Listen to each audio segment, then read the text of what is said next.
Ceiling unlimited. Hello, Americans. This is Orson Welles. The men and women of Lockheed and Vega bring you this radio show with their good wishes for your Christmas. Tonight, we've taken our microphone to an important meeting of military chiefs somewhere in the United Nations. Robert speaking. Yes, sir. No, sir. General Roberts. Orson, I'm talking to him now. What am I going to say to him? Yes, sir. Just as soon as we know, sir. General Roberts, here from your report, sir. Young King. Here's one from the Kremlin. Look at this one. Typical. A flyer who's had over 8,000 hours. Just as I was preparing to land, he says, a large purple one of the big belly type suddenly sucked the air right out from under my plane. One of the purple variety. That's what he says. One of the big-bellied kind. Oh, they're beastly. Will someone tell me where those creatures come from? Their name derives from the old English transitive verb, gremmy, meaning to vex, I believe. Gremlin. To vex, huh? Well, if we don't get something definite, old Courtney will... Old Courtney will what? Yes. What is it old Courtney will do? Well, I'm sorry, General Courtney. You mean about calling me old? Well, I am old. I've never felt older. 600 miles of the vilest weather I've ever flown in. And literally hundreds of them, gentlemen. Hundreds swarming all over the place. Won't you please take this chair, General? No, I will not. Well, 3 of the sharp-nosed ones aboard, gentlemen, and, well, no less than 20 of the hairy-leggedy ones. Dad, you don't mean the ones with the triangular holes in their stomachs. What's their particular function? The holes for the wind to whistle through. Of course, it makes the young pilots think they're going faster than they are. Villainous. There was one who blew a flute in my ear, like this. Beep, beep, beep, beep, beep, beep. Yeah, he played it. He did it again. Huh? There! Hide in your scar, sir. Look, there it goes. Someone swat it. Swat it. That's the little blighter. Oh, no, sir, don't hit it. It's a Pimpinella. Blast the Pimpinella! They're the females, sir. Sorry. Bunged right through the window pane by thunder. Plug that window, orderly. We are violating the blackout. General Roberts. That wireless telephone come in again? Yes, it has. Shortly before you arrived. What'd you tell him? There wasn't anything I could say. No, I suppose not. Nothing we can say. The official report come in yet? I'll read it to you. Once upon a time, many, many long years ago, when this old earth of ours was just beginning to stir in its sleep... Great day in the morning. Among the reeds and rushes, there lived the goblins and the gnomes and the elves and all the other little people of the fairy race. What? It's a report, Courtney. Go on. One little clan was different from all the rest. Different? Oh, my great aunt. Thousands and thousands and thousands of years, this little tribe lived in a lovely green wood. Oh, my grandmother's hat. Boil it down, somebody. Well, Courtney, it seems that these little... Gremlins, they were getting along very well, minding their own business until we came along and dug up their woods to make an airfield. The general idea is that the Gremlins are out to get even. Now, this young lieutenant... What young lieutenant? An American named Messler, one of my boys. Has quite an idea. I ordered him to report here. Where is he? Lieutenant Messler reporting. General Roberts, sir. Messler, you're an authority on Gremlins and the Pimpinellas and the Witches. I've met them all, sir. Oh, mister. Ever come on a strandoolie? Oh, yes, sir, once. Picked up 6 of them over Norway. They smeared ice on the wings, had little mops and pails. Ever run into a straight-tail gremlin? Oh, their heads, they're blue in color. Blue. Bilious blue. With blue tinge fur. They snap rubber bands in the pilot's ears to make them pop. Carry a pocket full of soda straws, they do, and blow bubbles in the oil line. It's only a week ago, sir. It's only a week ago. Well, I was coming in for a night landing with only one flare at the end of the runway and a whole crowd of spade-nosed gremlins. You know, the kind that dig holes in the landing field. I certainly Rushed do. out, picked up the runway, and lifted it a good 8 feet off the ground.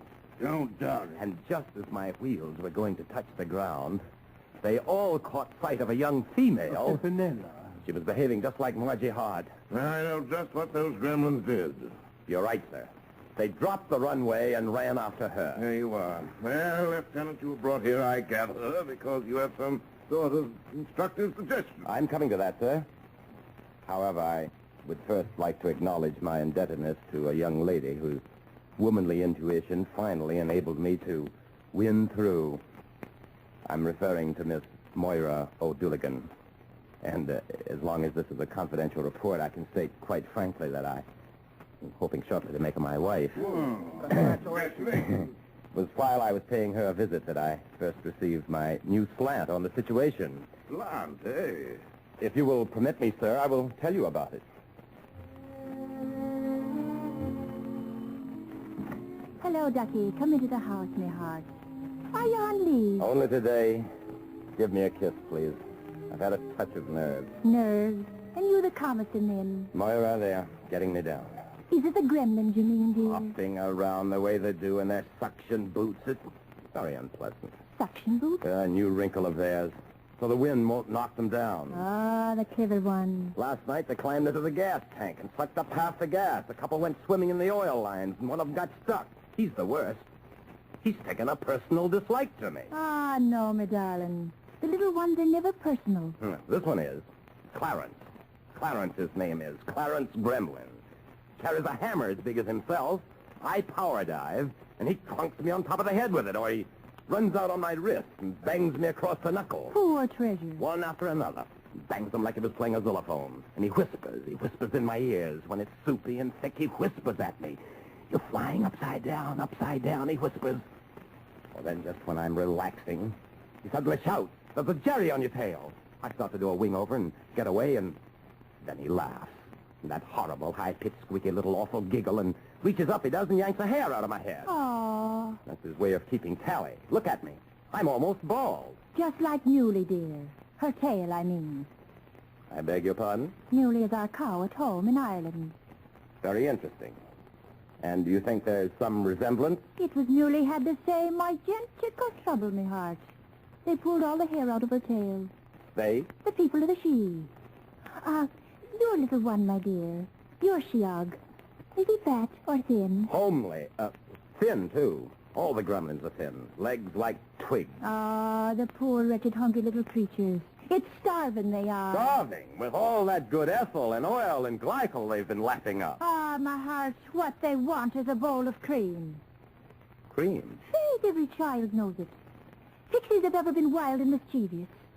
In the old times, they were after coming into the home itself and scaring the cat and setting up the lamp chimney and tripping the cook. But sure, they only made trouble in houses where the folk were too mean entirely to be setting a bowl of cream out for them each evening by the back doorstep. Light 'em a life. Feed your gremlins their cream and they'll work for you. Do you mind me now? Cream. Yes. I read that years ago. So you did, my heart. Get along without your cream now, and you may save the hairs on your head and the wear and tear in your nerves. And now, you can be giving me a kiss if you will. And that, sirs, is how I got onto it. Cream. Cream? Sirs, cream is the answer. Well, If I may continue... Well, I left Miss O'Dooligan's residence, and that very night I remembered to fly with a half-pint bottle of the very best heavy cream in my pocket. The visibility was excellent. I was up about 25,000 feet when Clarence appeared. He was outside this time on one of the wingtips. He had his little hammer. I could see him darting back and forth in the moonlight, hammering and testing here and there. I tried to catch his eye. I waved to him. He just went on hammering.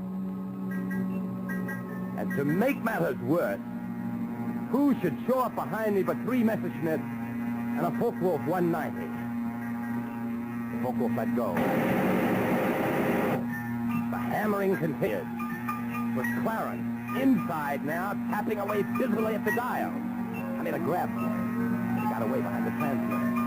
I didn't have anything to throw at him but that bottle of cream. I threw it all right. Smashed just over his head and broke. All the mess of cream flew out all over him, dousing him from head to foot. Says he was the wettest, maddest gremlin you ever saw.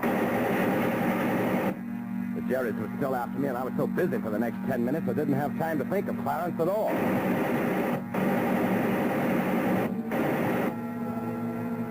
Suddenly, I got the queerest feeling in the pit of my stomach, sirs. The hammering was different. It went something like this.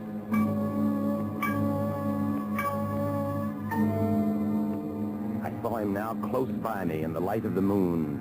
He looked dreamy and smacked his lips. Like the cream, Clarence? There's more where that came from, but you've got to behave. Okay? If you really want to help, take a look at these Messerschmitts behind us. Know anything about German engines? You do? Then pick up.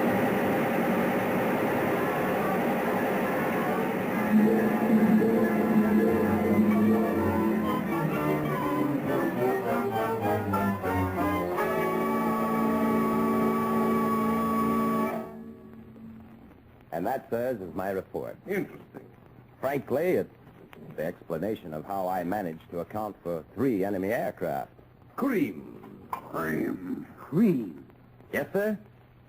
Cream, sirs. But it's very hard to come by. Hard to come by. Gentlemen, we'll skim every fail in the United Nations if necessary. Gentlemen, the Gremlins will get their cream. Uh-oh. Headquarters. Oh, Yes, sir. It's him. He. You take it, Courtney. you want to? Well, you say so, Robert. Seniority, I suppose. Hello? Yes, sir. I'm sorry, sir, but I was inadvertently detained, yes. Oh, sir, flying conditions are excellent over the entire area, yes, sir. You've no need to fear our anti-aircraft, and, sir, I think we've got the Gremlin problem licked. You do it with cream, and then they won't bother you. In fact, they'll help you. Cream, yes. Just put it anywhere they can get at it. I should say smear some on the reindeers, on the tips of the horns and the hooves, the antlers particularly, and on the runners of the sleigh. Thank you, sir. Good night, and Merry Christmas!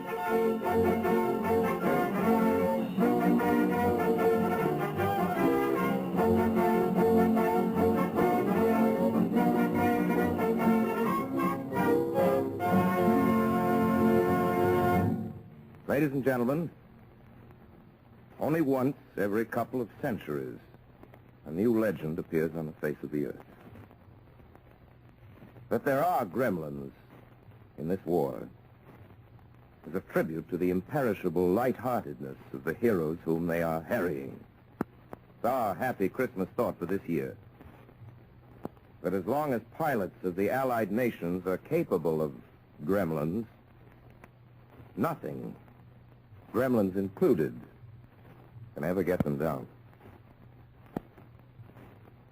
In our cast tonight, an old Mercury friend, an old Mercury star, Joseph Cotton, enacted the role of Lieutenant Messler.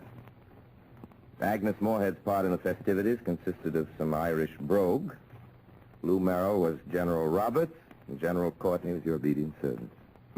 Anthony Collins wrote the music, Lud Gluskin conducted it, and all of us wish all of you all the good things there are to wish for this Christmas. Good night, America.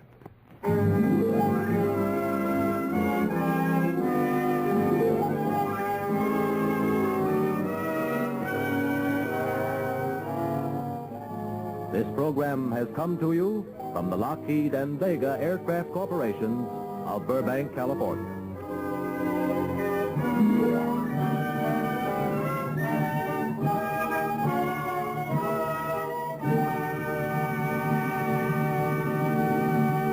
This is the Columbia Broadcasting System.